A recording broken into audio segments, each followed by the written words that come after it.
Wait a minute. I know what you guys are thinking. If I clicked on the wrong channel, has Aaron turned into a coffee YouTube content creator?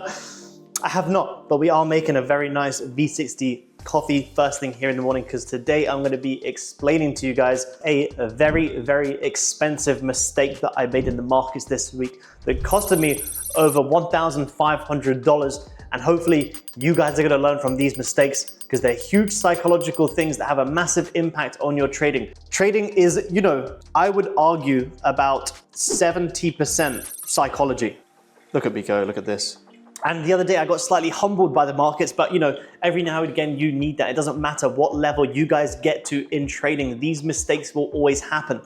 And my biggest mistakes or my losses come from when I'm green on the day and then I go back to break even and then I keep on trading, and typically most of the time I end up the day being in red. So that's exactly what happened to me, which I'll show you guys on the charts as well. I was up over 1,500 US dollars and I couldn't close the trade quick enough because I was doing something else. By the time my alert went off, I ran over to the charts, went to lock in my gains, and the position went from being up 1,500 to quickly liquidating the highs, being back down to 500, then got me a break even. It then dipped a little bit lower. I tried to give it a second chance, even though it wasn't really there, and it ended up resulting in actually being minus the exact I would have been up if I was actually able to close that position. So today I'm going to share with you guys some very valuable key trading psychological tips. Once we get this coffee ready, we'll jump on the charts and I'll show you guys the trade breakdown. All right,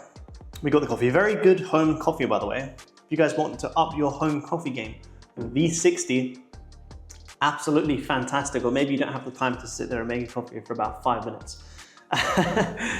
So jumping on the charts here, I will show you guys the exact position that I took on Monday, the 11th of November. So these were the liquidity levels that we were sharing on our London live stream. You guys can go back onto my YouTube channel and watch these exact levels. And basically, we traded in this range a lot. We took 2 break evens on this day on the top step account, and then rest of the evening wanted to trade the personal. And as we were grabbing these lows, this is where I was like, okay, cool, we're grabbing the lows. What have we not yet grabbed? We haven't grabbed the highs. So if we get back above here, fantastic. This is the trade I'm going to be looking for a price to come up and grab these highs. You can see, tried to close back above, didn't really get back above this level here, came back down one more time, re-grabbed the 2 equal lows, held support, and then boom, this is where we saw this aggressive push up. And to be honest, I would have liked to have been in from down here, but again, I wasn't active enough to be able to execute that early. I was a little bit hesitant with this doji candle. I was a little bit thrown off. I'd already taken 2 break evens today. However, once this candle did still close with this amazing volume, I was like, well, into these highs, you know, you still have 27, 30 ticks for an intraday trade. To me, that's still a great position. Who knows, this could easily pull back a lot higher. But my targets were gonna be, as soon as we grab these highs, 28, 30 ticks, I want to be looking to lock in some gains, because I was trading this at about 2-3 contracts. So it was a, you know, it was a very, very nice trade. So I got long on the break of the high around here of the, it's going to skip it forward, but on the previous 15-minute high to come up and liquidate these highs. And I hit about 30 ticks in, let's go have a look. It was very, very fast. It was very, very fast. It liquidated the highs and then dropped back lower within a couple of minutes. And you guys can see here, you grabbed, and this is the power of our liquidity levels. You grab the highs and you instantly reject it. That's why as soon as you come into these levels, I want to be managing my risk. So as soon as we grabbed the highs, my alert started to go off. I quickly moved my stops to break even. And then by the time I was able to even manage this trade, you know, I had gone from being up over 1,500 Australian dollars to then being back down to maybe 300 or 400. And, you know, I was saying to myself, like, this is pretty annoying. I was up 1,500. Why am I now going to close this trade at 300? So I guess you can say I got a little bit hopeful. And like I say, it doesn't matter what level you guys get to. These things will always happen. You know, you could be up really good on the trade, then you could be down on the trade. That's one of the big things for me when I'm trying to scale my position size to 5+ contracts. I have to be okay, you know, with seeing $2,000, $3,000 potentially come back to a losing trade or a break even. And it's just going to take time. So this trade then came down to about being up 1,500 to maybe back down only up 500, and I was like, well, I'm not going to secure that. You know, I was up 30 ticks before, boom, fine, trade. Then ended up coming to get me a break even. And the reason I don't set hard TPs is because if this exploded, I would have been annoyed. As soon as we grabbed these highs, this is where my alerts are set. My alert went off, couldn't get to the charts quick enough. By that time, boom, fine, came back down, whatever, is what it is. A little bit annoying, but you know, we can't control them things.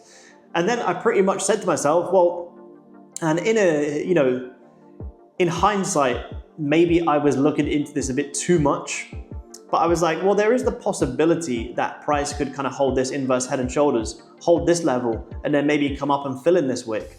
Even though, you know, once you grab this liquidity, I do know that that's the possibility of this bullish momentum being completed. And we're overall bearish, and this could just continue pushing down.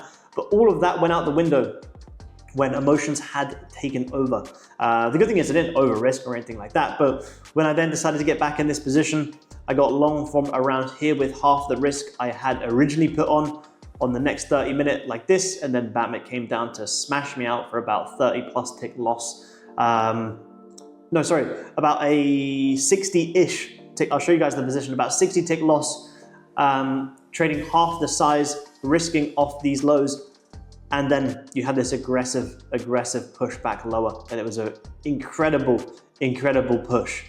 So it just goes to show, and this just comes from experience. One thing I found a lot is if I'm green on the day and then I go back to break even, moving forward, I think it's best that I probably just take the rest of the day off, because so far nothing good has come from being green on the day and then being back to break even. If anything, that brings in a lot of emotions. And like I say to you guys, emotions are totally okay. It doesn't matter what level you get to, you're still gonna have the exact same emotions. You just learn to deal with them differently and you recognize them a little bit more. However, this day, I don't say I was insane, like I wasn't crazy emotional or crazy annoyed or anything like that. I maybe just saw an opportunity to get back in that wasn't really there. When I know once these highs have been grabbed, that's pretty much the trade done. And I should probably just close the charts, wait for price to break out with good volume, and I could have just taken this fantastic short and then still been break even or, you know, green on the day. However, sometimes, you know, it's easy to fall in the trap of chasing trades that aren't really there. So lesson for you guys, hopefully, you know, you guys can probably relate to this as well. If you're up on the day, then you go to back to break even. And if that never ends, well, this is a reminder for you to listen to your data and tell yourself that that's fine. You can't control the markets. There will be days where you're up on the day and then back to break even. But what you want to be doing is managing your emotions and managing your risk when them days happen, and being okay with simply walking away, coming back the next day, and you'll still have a great trading day. So if this does relate to you guys, leave a comment below. I'll be sure to get back to all of you guys, and I hope to see you very soon on the London live streams. I'll talk to you guys soon. Peace.